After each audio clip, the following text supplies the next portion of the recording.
This is a WYFF4 editorial. Speaking on behalf of the editorial board is President and General Manager Blake Bridges. Wildfires in the upstate and western North Carolina have torched thousands of acres, destroying and threatening homes and forcing evacuations.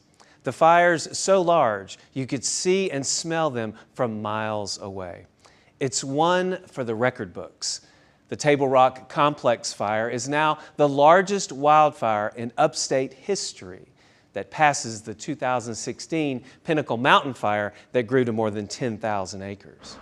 At one point, the fires in Polk County were the highest priority in the nation because of the more than 822,000 acres of debris from Helene left behind.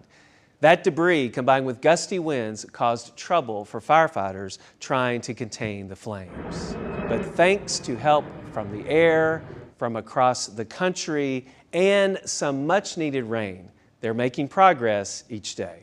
Thanks to the community, through donations and help on the ground, neighbors and strangers alike came together to support first responders and those displaced by evacuations.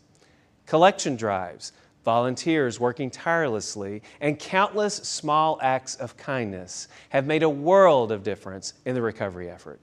We believe in the resilience and generosity of our communities, proving yet again that together we can overcome even the toughest challenges.